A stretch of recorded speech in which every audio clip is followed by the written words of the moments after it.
Hello, children, good morning.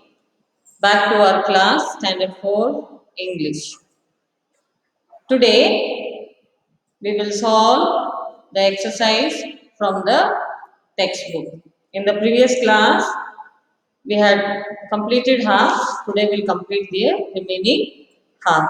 If you have any doubt, if you have not understood, please put a message in the chat box because I can't hear you, but you can hear me. Open page number 7. English textbook, page number 7. Page number 5 we have already done in the previous class. Previous class we have already completed, that is exercise A is completed, exercise B is completed. Then I gave you homework, page number 6, that is exercise D. Question answers is sent. For some, I will resend it. Then page number 7, we have already finished with palindromes. Now we will go to pronunciation, that is syllable break. How to break the syllable. We had stopped till there, so we will continue now. If you have any doubt, just put a message in the chat box. I hope I am clear to you. You can hear me? All can hear me? Just put a message saying you can hear me. Yes? Okay. If you have any doubt, just message me. Page number 7, page number 7, break these words into syllables. What do you mean by no, ma'am? You can't hear me? Children told me that they can hear me, but I can't hear you. I don't know where some error is there.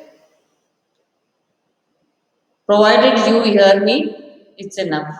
If you have doubts, put a message in the chat box. Okay? Page number 7, we will study about syllable break. How to break the syllable. Syllable break. Let us learn to separate syllables in these words from the story. Now, for examples are given there. The word is home. The word is home. When you pronounce the word home, how many syllables do you get? You get only one sound. That is home. That is one syllable. Tiny. In tiny, there are two syllables because the word is split into two. When you pronounce the word tiny, it's two syllables. So we have to learn now to break the words into syllables.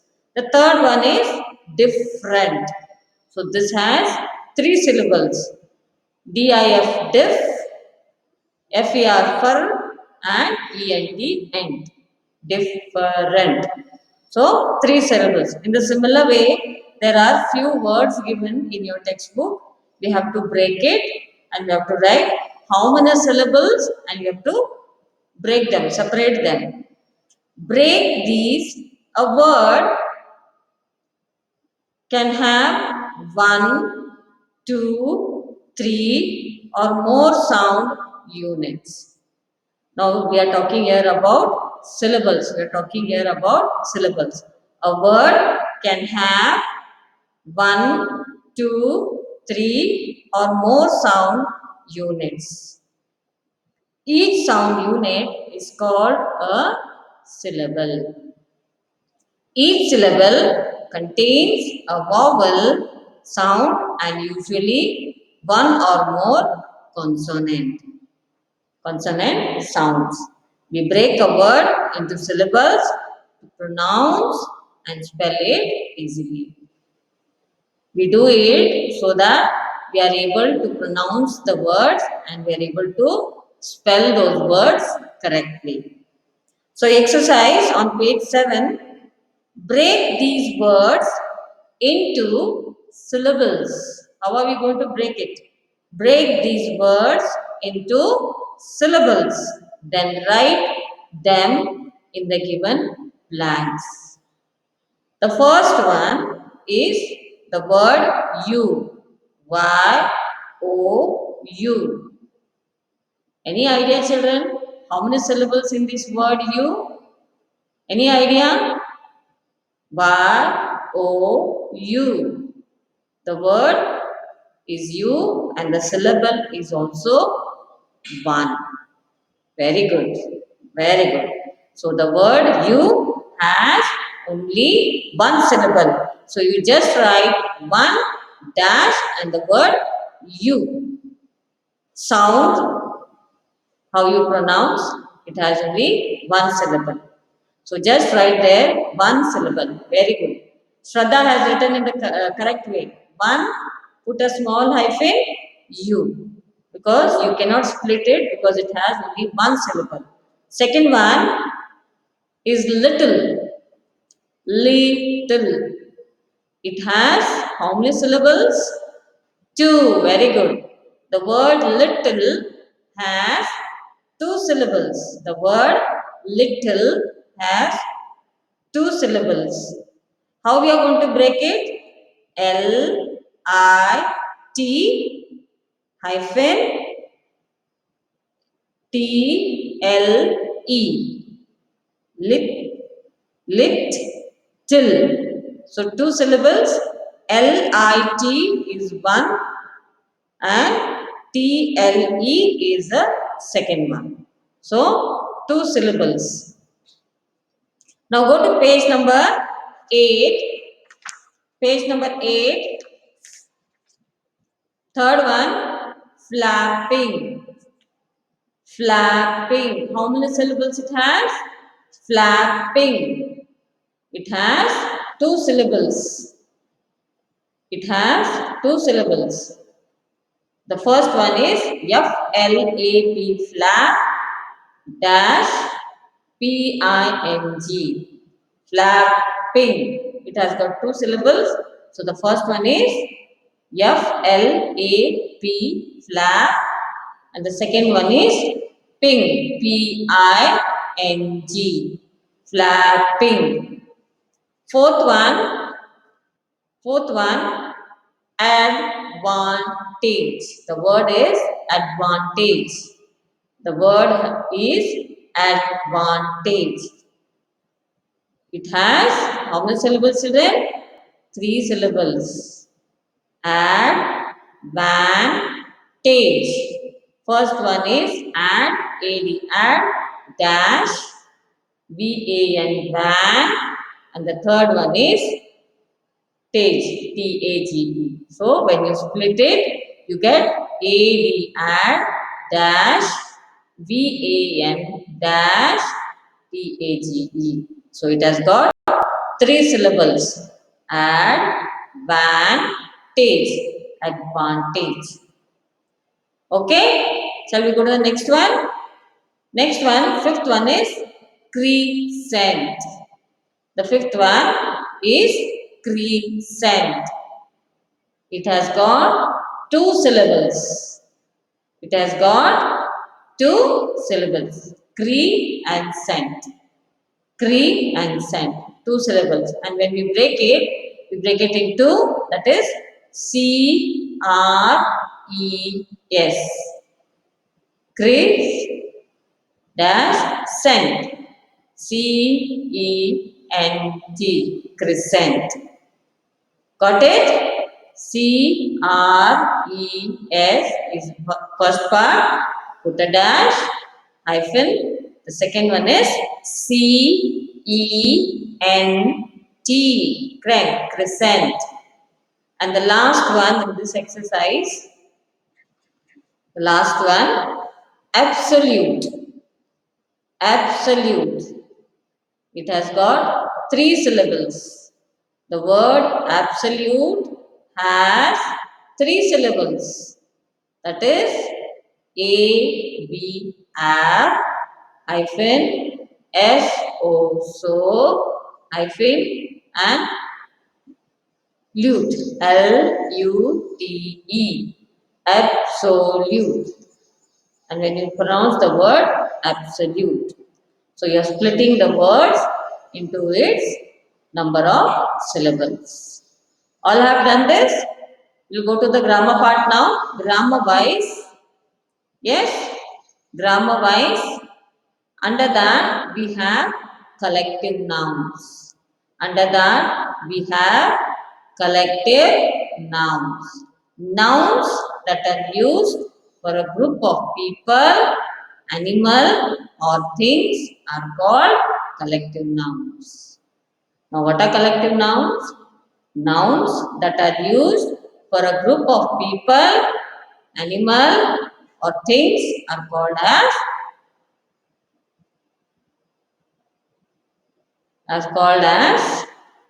collective nouns.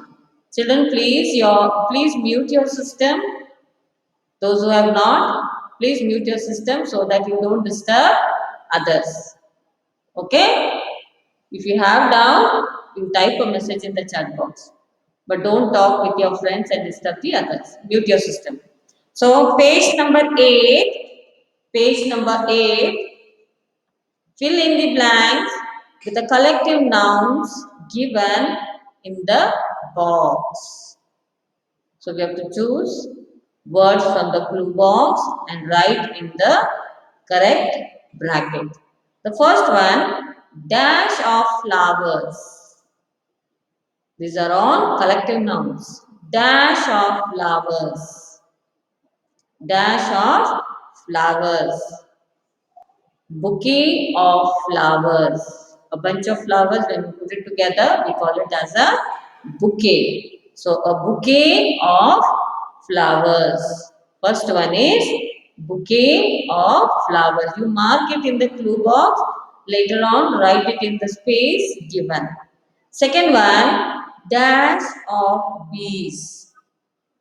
Dash of bees. It is swarm of bees. Second one, swarm of bees. Third one, dash of directors. Dash of directors. The right collective noun is board of directors. It is board of directors. Fourth one, dash of players. A team of players. A team of players. Fifth one, dash of cards. Fifth one, dash of cards. Deck of cards. Deck of cards. DECK. It is there in your clue box. Sixth one, dash of musician. Dash of musician. Band of musician. It is band of musician. Band of musician. Seventh one, dash of lion. Pride of lions. The answers are in the clue box. Just mark the numbers. Then later on, you write in your neat handwriting using pencil. Seventh one, dash of lions is pride of lions. And the eighth one is gang of thieves. Gang of thieves. Right? All I've done. Now we'll learn about, you've already learned in first standard, second standard and third standard, and now you are in fourth standard. You all already have studied in these 3 years about gender. That is the masculine gender and the feminine gender. There are 4 types of gender. That is masculine gender, which refers to the male persons, feminine gender to the females, and common gender, which is common, and neuter gender, which has no life, non-living things. Example, gender, masculine, feminine, common, and neuter. So there are 4 types of gender, that is masculine, feminine, common, and neuter gender. There are 4 types of gender. That is masculine, feminine, common and neuter. Nouns used for male persons are called masculine gender. Nouns used for female persons are called feminine gender. Now let us read these examples. Snake was a student at the school. Snake was a student at the school. Sparrow drew circles with a pen. In the first sentence, the noun student can be used for both masculine and feminine. The gender of such nouns is considered as common gender. Okay? Now, some more examples are like doctor, patient, cousin, teacher, parents, children, students. These are all common gender. In the second sentence, the noun pen refers to a non-living object. That is neither male nor female. It is a neuter gender. Here are some more examples like table, mug, clock, pen, pencil, eraser, bench. So these are non-living things. They come under neuter gender. So page number 9, exercise B. Page number 9, exercise B. Write M for masculine, F for feminine, and C for common, and N for neuter in each noun given below. First one, bull. Bull comes in which category? Which gender? Bull. Can anyone tell me? Bull comes under which gender, children? Masculine gender or feminine gender? I can't hear you, so don't say. You can just put a message there. I don't know, there is some problem. I can't hear you all. Yes, it comes in masculine gender. Second one, train. Train is a non-living thing, so it can be considered as neuter gender. Very good. Third one, princess. Princess. No, sorry, it is princess. It is feminine gender. Feminine gender. Fourth one, water. Water we drink. Water we drink. Fourth one, it is neuter gender. Fifth one, uncle, masculine gender.